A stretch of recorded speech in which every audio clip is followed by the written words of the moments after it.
visions through my dreams, seeing myself swimming in the universe.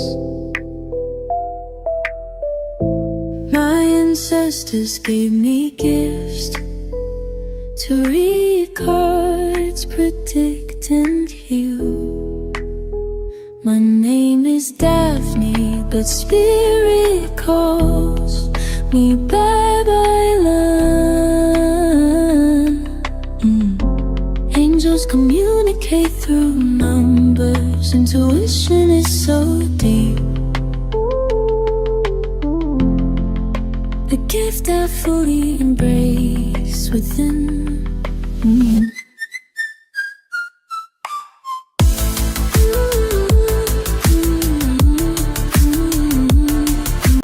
Hi everyone, welcome po sa inyong almost personal reading. I want you to know that this is a general reading, so you may resonate po sa buong reading na ito or baka konti lang. Take what's only yours. I also want you to know that this is a timeless reading. So whenever you find the video, the message is also meant to find you. Tingnan natin ang nangyayari sa paligid. Your first card is the World card, followed by the Strength card and the Empress. So, iba na yung tingin nitong taong ito sa'yo. It's becoming more deeper. It's becoming more intense. It is becoming more serious and genuine. Parang pakiwari nga natin dito, may mga pahiwatig na itong taong ito. I feel like medyo lumalalim na rin ang napag-uusapan. Lumalalim na din itong, tulad ng sabi ko, feelings nitong taong ito. Pero wala pa siyang lakas ng loob sabihin yung kanyang totoong nararamdaman. So, pwedeng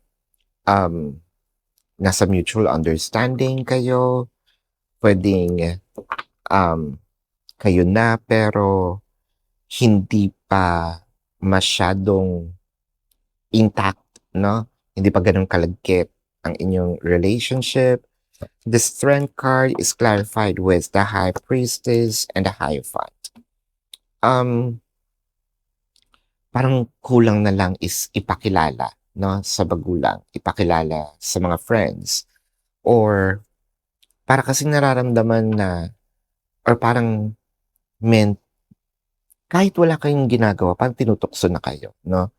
Hindi nyo man sinasabi or sa isa't isa na meron kayong agreement, no? Whether this is kayo na nga or pwedeng nagpapakitaan lang kayo ng mga sweet nothings, no? Hanggang sweet nothings na bahala kung ano-ano yung mga pinapakita nyo. Napapansin ng iba yung dynamic, no? Yung aura ninyong dalawa. Sino itong may mga tato, no? Na parang feeling ko yung mga minimalist na parang dahon-dahon, yung mga maliliit na chuchu-chuchu, yung parang mga ganito lang, no? Yan. Merong mga ganyan. Always the Knight of Pentacles and the Five of Pentacles. So, nakakita tayo dito with the Knight of Pentacles. Bakit ganon? Instead na lumalim, so let's say, I am expecting that this relationship is going to be is gonna go deep, and because our emotion is biglang may umalis, biglang ayoko, biglang I felt like hindi mo naman ako matatanggap, no? Or hindi ako ang type mo. So, parang ang labo nung nagiging communication. Actually, malabo talaga in the first place. Kasi, hindi hindi open yung communication. So someone assumed otherwise. So someone assumed that I'm not your type because we've been friends for a long time. It kind of make me feel that I am just left here hanging. Parang wala kang interes sa akin because hindi naman ito nagpo-progress. Although meron tayong mga shared moments, parang it's not elevating through words, no? Actions, yes. Through words, kasi importante din talaga ang communication. With the 10 of Cups and the King of Cups. So even though that I have a lot of feelings for you, and my feelings are deepened, and my feelings are genuine, with the King of Cups, I feel like I am not being supported by you. I feel like my emotion is just being taken for granted. So with the King of Cups, I do not have kind of like any emotional support, yes. Moral support, I think that moral support, it should be heard, diba? Supposedly, it should be heard. Yun yung parang naging kulang. Or the communication of kahit man lang sana yung tayo na ba? Kahit pabiro, no? With the 6 of Wands, the Queen of Wands, and the 5 of Wands. So instead na umayos, umalis, nagalit naman yung iniwan. So let's say, tayong dalawa.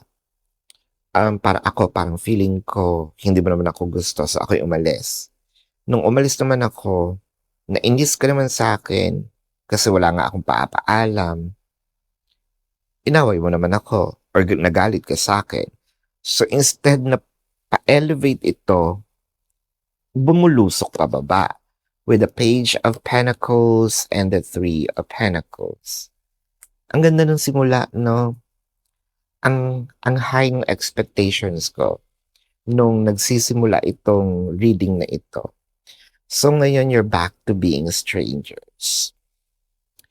Ngayon, as if hindi na kayo, alam niyo magkakilala kayo, pero parang binaon sa limot lahat ng shared memories, parang binaon sa limot yung mga nangyari.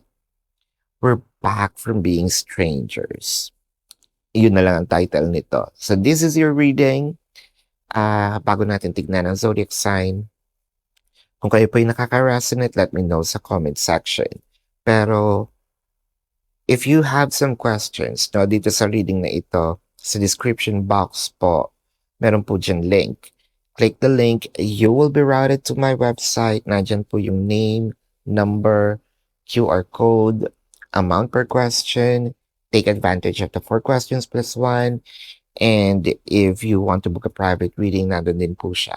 Now let's check the zodiac sign of the person. This can be their sun sign or a placement in their chart.